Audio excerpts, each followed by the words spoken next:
I'll never forget the moment my heart stopped. My daughter Emily's scream sliced through the community center like a blade, and in that instant, I knew something horrific was unfolding in our quiet neighborhood.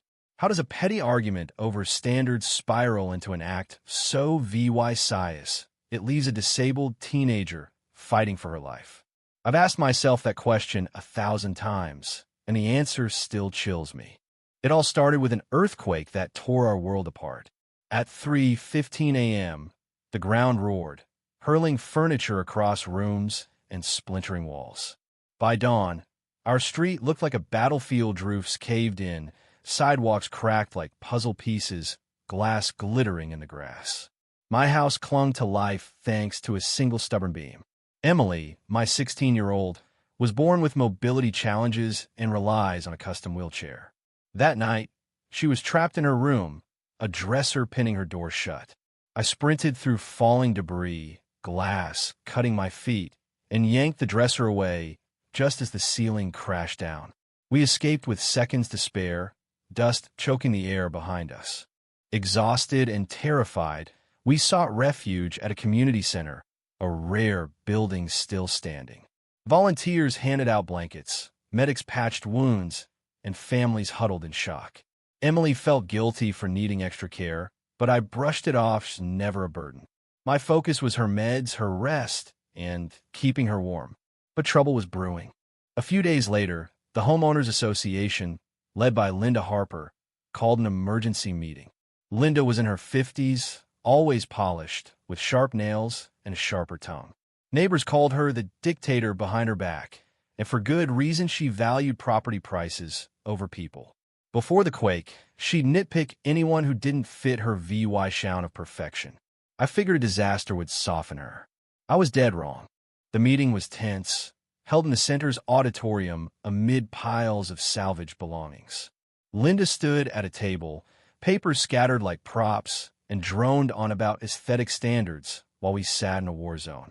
I bit my tongue, but then she zeroed in on Emily, who was sketching quietly in her notebook, capturing neighbors clearing rubble. It was her way of coping, and folks loved her drawings. But Linda's eyes locked on that notebook like it was a crime scene.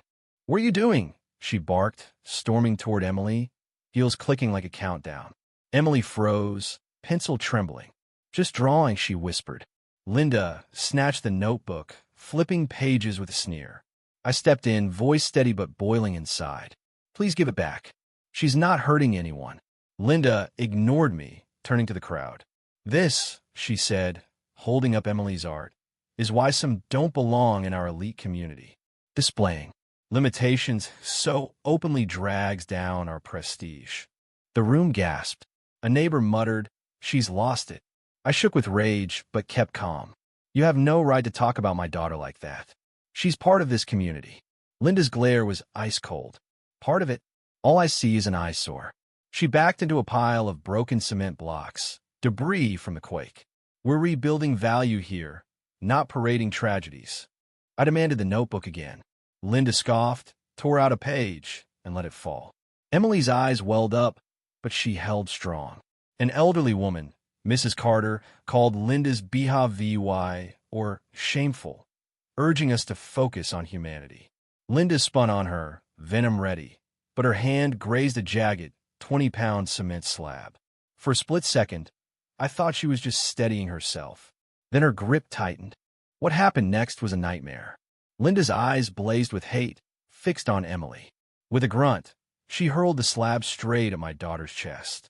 Time slowed. Emily's arms rose weakly. My scream tore free, but I couldn't reach her. The slab slammed into her, a sickening crack echoing as her wheelchair rocked back. Emily's cry pierced my soul. She clutched her shoulder, blood seeping through her shirt. Chaos erupted. Neighbors tackled Linda. Others caught Emily before she fell. A volunteer nurse rushed over, pressing gauze to the wound, checking her pulse. "Keep her still," she urged. Linda, pinned down, ranted about undesirables ruining her vision. Phones recorded every word. Sirens wailed closer, and soon police stormed in, paramedics wheeling a stretcher. They lifted Emily, pale and sobbing, and I clung to her hand, whispering she'd be okay. Linda shrieked she was the VY Tim, but cuffs silenced her. In the ambulance, my mind raced.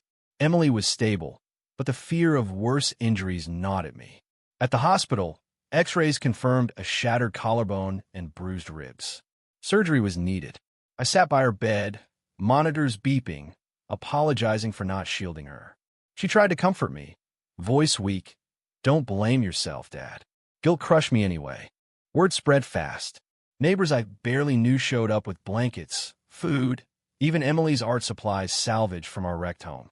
Their kindness clashed with Linda's cruelty, a flicker of hope in the dark. Police billed a case witnesses, VY Deos, all damning. Media called it a hate crime, a story of an HOA tyrant unhinged. I vowed to fight for justice. Emily's surgery went well, pins stabilizing her bone. She woke asking for her sketchbook, unable to draw with her right hand, but trying with her left, shaky lines sparking her defiance. Linda faced charges, assault with a deadly weapon, possible hate crime enhancements. Her defense claimed quake stress, but past neighbors exposed her history of targeting the elderly, immigrants, anyone imperfect. The EVY Denke was ironclad. At night, I replayed the attack. Linda's hate-filled eyes, the Slab's arc, Emily's scream. Anger burned, but I channeled it into a CIVYL lawsuit for medical bills and damages. Emily's hospital room became a hub of support. Nurses checked in, counselors helped her process trauma, and a group offered to upgrade her wheelchair. Daily cards arrived, each message a reminder of our community's heart.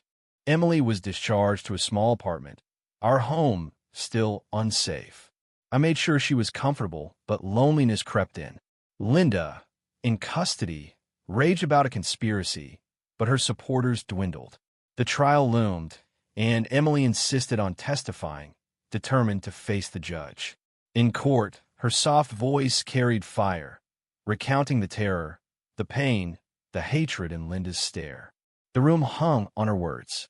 Linda smirked, unrepentant, but neighbors' testimonies buried her stories of her EVY ting a walker-using man, harassing families with accessible vans. She wasn't stressed. She was cruel. The verdict hit hard, guilty of felony assault, plus hate crime charges. 7 years in prison, hefty fines. Linda scoffed as cuffs dragged her away. Relief washed over me, but the CIVYL case pressed on.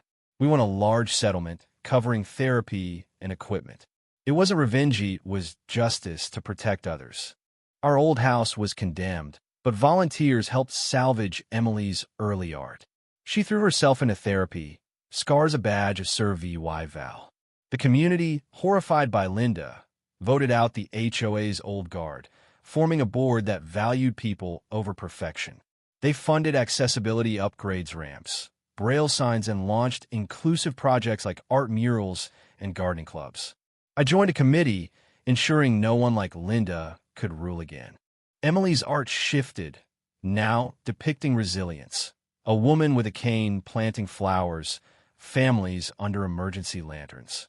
Her exhibit at the rebuilt community center drew crowds, her work a beacon of hope.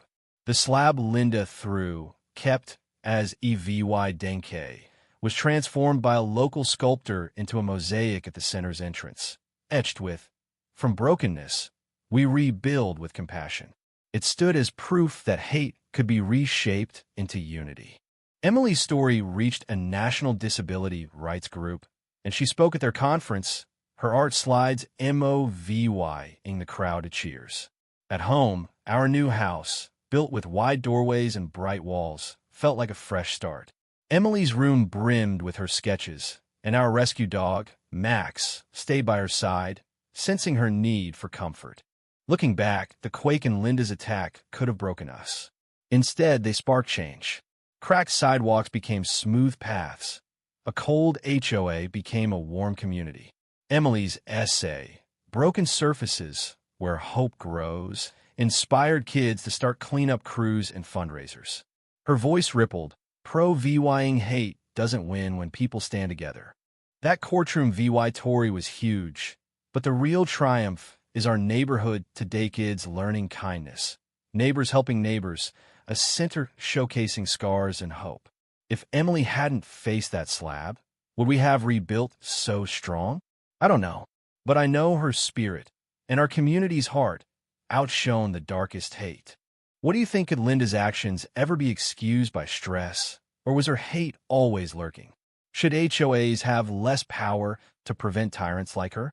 And how far would you go to protect your family from someone like that? Share your thoughts, hit that like button, and subscribe to join the conversation. Let's keep this story alive.